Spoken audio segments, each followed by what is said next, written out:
Can I mean, you brought up the Embraer. Would you allow me to comment briefly on that? Yeah. By all means. But that's why I brought it up, because I wanted you to comment. Let me comment on the Embraer. Yes. The Embraer, the decision to bring the Embraer was not just pulled out of the air. It was actually a very practical, it was actually a decision born of wisdom. I remember I told you that the plan was to expand Kenya Airways to grow the fleet, because big fleets enjoy economies of scale. But there were places that, but to grow that fleet, you have to grow it with the profitability in mind, because Kenya Airways still is a commercial concern, commercial enterprise. So you have to grow it with profitability in mind. Growing the fleet meant adding new routes, developing routes. And Embraer was brought in for route development, or route opening, route development. That's what people don't know. Why? Because Embraer, the cost of purchasing an Embraer as opposed to a 737, which would be more or less the equivalent, is significantly cheaper. I'm told the costs of the Embraer would be like about, whether they are finance costs or leasing costs, I'm not so sure, but they will be about $250,000 per month.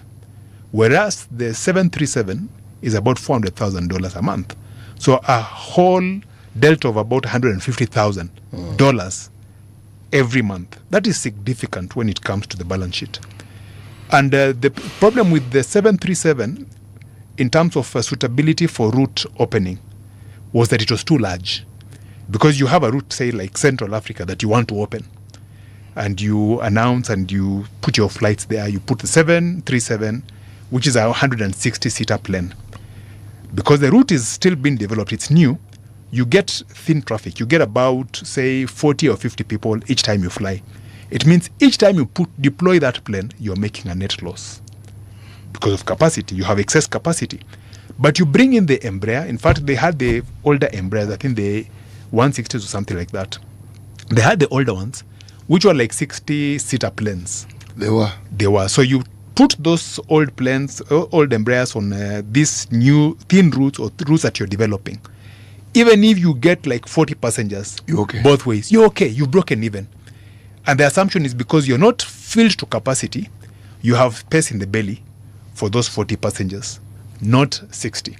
Then when you demand grows, when the route develops, you pull out the Embraer, now you bring in the 737.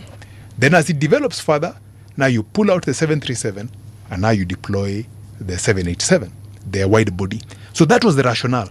So the Embraers were for route development, and for opening routes and for developing thin routes. They were not supposed to have been the mainstay in a lot of these routes that they traveled on.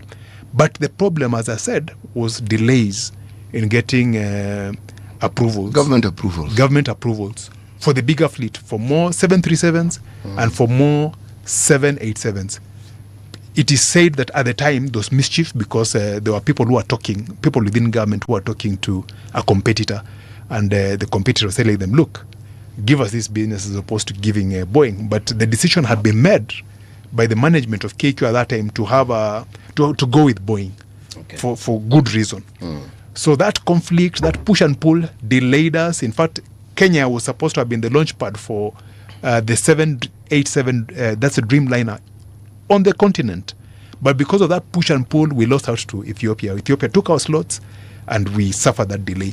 So that has been the problem of the Embraer. That's why at some point now, when there were no planes coming in, no wide bodies coming in, the only recourse now was to use the Embraers, and it was disastrous.